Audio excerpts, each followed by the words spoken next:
Hello friends, ಎಲ್ಲರಿಗೂ ನಮಸ್ಕಾರ. ಸುದ್ದಿ 5 ಯೂಟ್ಯೂಬ್ ಚಾನಲ್ಗೆ ಮತ್ತೊಮ್ಮೆ ನಿಮಗೆಲ್ಲರಿಗೂ ಸ್ವಾಗತ. ಗೆಳೆಯರೇ, ನಮಗೆಲ್ಲ ಗೊತ್ತಿರೋ ಹಾಗೆ ನಮ್ಮ ರಾಜ್ಯದ ರೈತರಿಗೆ ಕೇಂದ್ರ ಮತ್ತು ರಾಜ್ಯ ಸರ್ಕಾರದಿಂದ ಬೆಳೆ ವಿಮೆ ಕುರಿತಂತೆ ಹಲವಾರು ಯೋಜನೆಗಳು ಬಂದಿದೆ.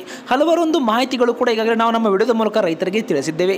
ಇದೀಗ ಕುರಿತಂತೆ ಇದೇ ಒಂದು ಬೆಳೆ ವಿಮೆಯ ಕುರಿತಂತೆ ಒಂದು ಮುಖ್ಯವಾದ ಮಾಹಿತಿ ಕೂಡ ಬಂದಿದ್ದು, ಎಲ್ಲ ಮಾಹಿತಿಯನ್ನು ಈ ಒಂದು ವಿಡಿಯೋದಲ್ಲಿ ನಿಮಗೋಸ್ಕರ ಫ್ರೀಯಾಗಿ ಹೇಳಿದ್ದೇನೆ. ಫ್ರೆಂಡ್ಸ್, ವಿಡಿಯೋನ ನೀವು ದಯವಿಟ್ಟು ಪೂರ್ತಿಯಾಗಿ ನೋಡಿ ಮತ್ತು ವಿಡಿಯೋನ ಸ್ಟಾರ್ಟ್ ಮಾಡೋಕ್ಕಿಂತ ಮೊದಲು ಇದುವರೆಗೂ ನೀವು ನಮ್ಮ ಚಾನಲ್ಗೆ ಸಬ್ಸ್ಕ್ರೈಬ್ ಮಾಡಿಲ್ಲ ಅಂದರೆ ಈಗಲೇ ಫ್ರೀಯಾಗಿ ಸಬ್ಸ್ಕ್ರೈಬ್ ಮಾಡಿ ಮತ್ತು ಪಕ್ಕದಲ್ಲಿ ಕಾಣಿಸುವ ಬೆಲ್ ಬಟನ್ ಕ್ಲಿಕ್ ಮಾಡ್ತಾ ಆಲ್ ಎನ್ನುವ ಬಟನ್ ಒತ್ತಿ. ಇದರಿಂದ ಮುಂದೆ ನಾವು ಹಾಕುವ ಎಲ್ಲ ಹೊಸ ವಿಡಿಯೋಗಳನ್ನು ನೀವು ಮೊದಲು ನೋಡಬಹುದು.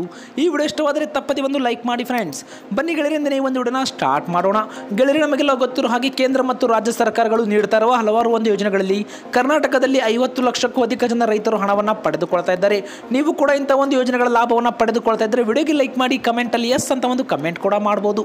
ನಿಮ್ಮ ಕಮೆಂಟ್ಗಳಿಂದ ನಮಗೂ ಕೂಡ ಒಂದು ಉತ್ತಮ ಫೀಡ್ಬ್ಯಾಕ್ ಸಿಗುತ್ತೆ. ಫ್ರೆಂಡ್ಸ್, ಗೆಳೆಯರೇ, ನಮಗೆಲ್ಲ ಗೊತ್ತಿರೋ ಹಾಗೆ ಕರ್ನಾಟಕ ರಾಜ್ಯದಲ್ಲಿ ಆಗ್ತಾ ಇರೋ ಬೆಳೆ ಹಾನಿಗೆ ಈಗಾಗಲೇ ಬೆಳೆ ವಿಮೆ ಅಂತ ಕೇಂದ್ರ ಸರ್ಕಾರದ ಯೋಜನೆಗಳ ಮೂಲಕ ರೈತರು ಲಾಭವನ್ನು ಪಡೆದುಕೊಳ್ತಾ ಇದ್ದಾರೆ. ಇದೇ ಕುರಿತಂತೆ ಮೊದಲನೇದಾಗಿ ಮುಖ್ಯವಾದ ಮಾಹಿತಿ ಬರ್ತಾ ಇದೆ. ಹೌದು ಫ್ರೆಂಡ್ಸ್, ಇದು ಏನಂದ್ರೆ ತೊಗರಿ ಬೆಳೆದ ರೈತರಿಗೆ ಅಂತ ಹೇಳ್ಬೋದು. ಮೊದಲನೇ ಮಾಹಿತಿ ಏನಂದ್ರೆ ತೊಗರಿ ಹಾನಿಗೆ ಪರಿಹಾರ ನೀಡುವಂತೆ ಡಿಸಿ ಕಚೇರಿ ಎದುರು ಕಲಬುರಗಿ ಜಿಲ್ಲೆಯಿಂದ ಈಗಾಗಲೇ ಹಲವಾರು ಜನ ರೈತರು ಪ್ರತಿಭಟನೆಯನ್ನ ಮಾಡ್ತಾ ಇದ್ದಾರೆ. ಇದೇ ಕುರಿತಂತೆ DCM ಅವರಾದ DK ಶಿವಕುಮಾರ್ ಅವರನ್ನು ಕೂಡ ಅವರು ಭೇಟಿಯಲ್ಲಿ ಆಗಿದ್ದಾರೆ. ಫ್ರೆಂಡ್ಸ್, ಹೌದು ಗೆಳೆಯರೇ, ಈಗಾಗಲೇ ಇದೇ ರೈತ ಮುಖಂಡರು ತೊಗರಿ ಹಾನಿಗೆ 1 ಎಕರೆಗೆ 25,000 ರೂಪಾಯಿಗಳನ್ನು ರೈತರಿಗೆ ನೀಡುವಂತೆ ಇಲ್ಲಿ ಮನವಿಯನ್ನು ಕೂಡ ಮಾಡಿಕೊಂಡಿದ್ದಾರೆ. ಹೌದು ಗೆಳೆಯರೇ, 2024 ಮತ್ತು 25ನೇ ಸಾಲಿನಲ್ಲಿ ಈ ಅತಿವೃಷ್ಟಿಯಿಂದಾಗಿ ಮುಂಗಾರು ಬೆಳೆಗಳಾದ ತೊಗರಿ, ಹೆಸರು, ಉದ್ದು, ಸೋಯಾ ಬೆಳೆಗಳು ಸಂಪೂರ್ಣವಾಗಿ ಹಾಳಾಗಿದ್ದು 2 ಲಕ್ಷ ಅಧಿಕ ಹೆಕ್ಟೇರ್ ಪ್ರದೇಶದಲ್ಲಿ ಹಾನಿಯಾಗಿದೆ ಅಂತಾನೆ ಹೇಳಬಹುದು. ಇದೇ ಕುರಿತಂತೆ ಜಿಲ್ಲಾಡಳಿತ ಸರ್ಕಾರಕ್ಕೆ ವರದಿ ಕೂಡ ಸಲ್ಲಿಸಿದೆ. ಅದಲ್ಲದೆ ಅಖಿಲ ಭಾರತ ದ್ವಿದಳ ಧಾನ್ಯ ಸಂಶೋಧನಾ ಮಂಡಳಿ ಕೂಡ ಸಹ ತೊಗರಿ ಹಾನಿ ಸ್ಥಳಗಳಿಗೆ ಭೇಟಿಯನ್ನು ಕೂಡ ನೀಡಿದೆ ಅಂತ ಹೇಳಬಹುದು. ಇಂಥ ಸಂದರ್ಭದಲ್ಲಿ 1 ಎಕರೆಗೆ ತೊಗರಿಯನ್ನು ಬೆಳೆದವರಿಗೆ 25,000 ರೂಪಾಯಿಗಳ ಪರಿಹಾರವನ್ನು ನೀಡುವಂತೆ ಈಗಾಗಲೇ ಸರ್ಕಾರಕ್ಕೆ ಮನವಿಯನ್ನು ಕೂಡ ಇಲ್ಲಿ ರೈತರು ಮಾಡ್ತಾ ಇದ್ದಾರೆ.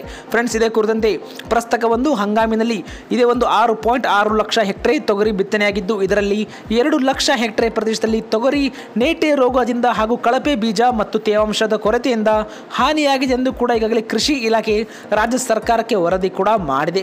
ಶೀಘ್ರವೇ ಇದೇ ಕುರಿತಂತೆ ಮತ್ತಷ್ಟು ಮುಖ್ಯವಾದ ಮಾಹಿತಿ ಕೂಡ ರೈತರಿಗೆ ಇಲ್ಲಿ ಬಿಡುಗಡೆಯಾಗಲಿದೆ. ಗೆಳೆಯರೆ, ನಿಮ್ಮ ಅನಿಸಿಕೆ ಪ್ರಕಾರ 1 ಎಕರೆಗೆ ಎಷ್ಟು ಹಣ ಬಿಡುಗಡೆಯಾಗಬೇಕು? ನಿಮ್ಮ ಅನಿಸಿಕೆಯನ್ನು ತಪ್ಪದೆ ನೀವು ನಮಗೆ ಕಮೆಂಟ್ ಮಾಡಿ. ಇದೇ ಕುರಿತಂತೆ ನೀವು ಕೂಡ ಏನಾದರೂ ಫಸಲ್ ಬಿಮಾ ಯೋಜನೆಗೆ ಅರ್ಜಿಯನ್ನು ಸಲ್ಲಿಸಿದರೆ ಇಲ್ಲಿ ಮತ್ತೊಂದು ಮುಖ್ಯವಾದ ಮಾಹಿತಿ. ಹೌದು ಫ್ರೆಂಡ್ಸ್, ಕೃಷಿ ಇಲಾಖೆಯಿಂದ ಈಗಾಗಲೇ ಕರ್ನಾಟಕ ರೈತ ಸುರಕ್ಷಾ ಪ್ರಧಾನಮಂತ್ರಿ ಫಸಲ್ ಬಿಮಾ ಯೋಜನೆಯಲ್ಲಿ ಮುಂಗಾರು ಹಂಗಾಮಿನ ಬೆಳೆ ವಿಮೆ ಪ್ರಸ್ತಾವನೆಗಳು ಬೆಳೆ ಸಮೀಕ್ಷೆಯೊಂದಿಗೆ ಹೊಂದಾಣಿಕೆಯಾಗದೆ ವಿಮಾ ಸಂಸ್ಥೆಯವರಿಂದ ತಿರಸ್ಕೃತಗೊಂಡ ಪ್ರಸ್ತಾವನೆಗಳಿಗೆ ಆಕ್ಷೇಪಣೆಗಳನ್ನು ಸಲ್ಲಿಸಬಹುದು ಎಂದು ಕೂಡ ಕೃಷಿ ಇಲಾಖೆ ಸಹಾಯಕ ನಿರ್ದೇಶಕರು ಇವಾಗ ತಿಳಿಸಿದ್ದಾರೆ. ಈಗಾಗಲೇ ಹಲವಾರು ಜನ ರೈತರು ತಮ್ಮ ಆಕ್ಷೇಪಣೆಗಳನ್ನು ಕೂಡ ಸಲ್ಲಿಸ್ತಾ ಇದ್ದಾರೆ. ನೀವು ಕೂಡ ಬೆಳೆ ವಿಮೆ ಯೋಜನೆಯಲ್ಲಿ ಹಣವನ್ನು ಪಡೆದುಕೊಳ್ಳಬೇಕಂದ್ರೆ ನೀವು ಹತ್ತಿರದ ಯಾವುದೇ ನಿಮ್ಮ ರೈತ ಸಂಪರ್ಕ ಕೇಂದ್ರಗಳಲ್ಲಿ ಭೇಟಿ ಕೂಡ ಮಾಡಬಹುದು. ಈ ವಿಡಿಯೋ ಇಷ್ಟವಾದರೆ ಲೈಕ್ ಮಾಡಿ ಫ್ರೆಂಡ್ಸ್, ಮತ್ತು ಎಲ್ಲ ನಿಮ್ಮ ರೈತ ಬಾಂಧವರಿಗೆ ಮರೆಯದೆ ಶೇರ್ ಮಾಡಿ. ಇಂಥದೇ ಹೊಸ ಇಂಟ್ರೆಸ್ಟಿಂಗ್ ವಿಡಿಯೋಗಳಿಗೋಸ್ಕರ ನಮ್ಮ ಚಾನಲ್ಗೆ ಫ್ರೀಯಾಗಿ ಸಬ್ಸ್ಕ್ರೈಬ್ ಮಾಡಿ.